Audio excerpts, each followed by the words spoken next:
is Lynn, and today I would like to present the paper.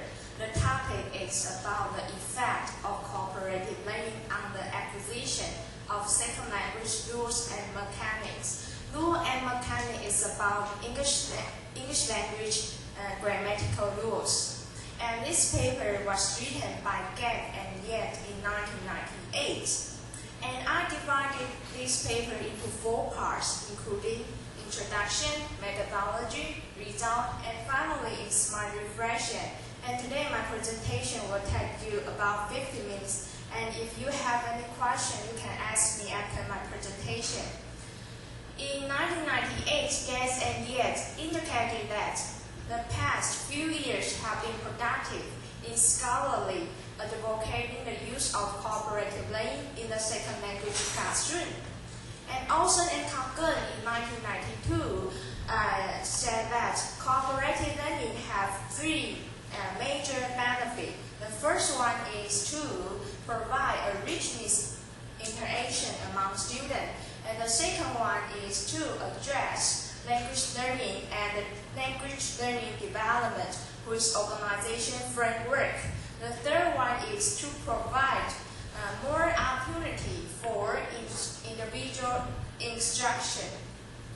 The purpose of the study was to examine the effects of cooperative learning on the acquisition of ESL rules and mechanics by low and high and low achieving learners in comparison with equal counterparts learning the same content according to an individualist method of instruction.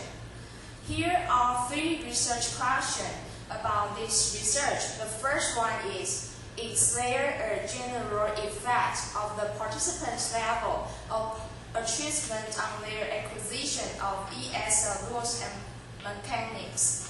According to the result, there was no significant interaction between the participants' achievement level and their acquisition of ESL rules and mechanics. The second one is cooperative learning more effective than individualist instruction in the acquisition of ESL rules and mechanics?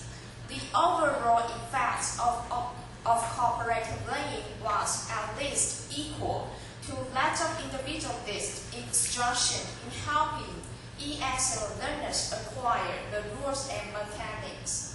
The third one is, do low-achieving ESL learners in the treatment group benefit more than their high-achieving counterparts?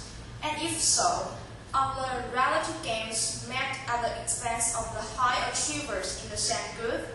Yes, cooperative learning could be beneficial for low-achieving learners who manage to achieve relative gain than their high-achieving group mates through not at the expense of the latter. The participants here, there were 318 junior high school students in the Middle Eastern country, and there were 164 were male and 154 were female, and all the participants came from socio-economic background. And all of the participants were randomly assigned into 6 control group and 6 experimental group. That is 2 classes for 4th grade, and 2 classes were for 5th grade, and 2 classes were 6th grade, and same as the experimental group. And the total number of students in the control group was 157 students. And students in the experimental group is 161 students. Here is the instrument. For the 2 days before the study, all of the participants were administered 3 appropriate pre-tests for 4th, 5th, and 6th students. And the pre-test lasts for 1 hour each. And the purpose of the pre-test was to use for any initial difference in the performance of control group and experimental group. And during the treatment, students in the experimental group was taught by cooperative learning in the strategy of students' teams achievement division. and students in the control group was taught by individual-based approach.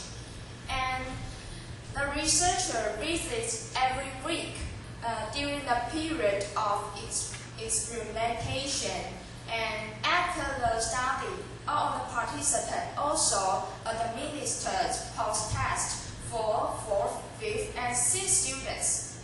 Here is the example of the pre-test and post-test. The first pre-test and post-test were administered for 4th grade students to assess students' ability to use the correct tense. For example, the student have to underline the wrong tense and to write down the correct one.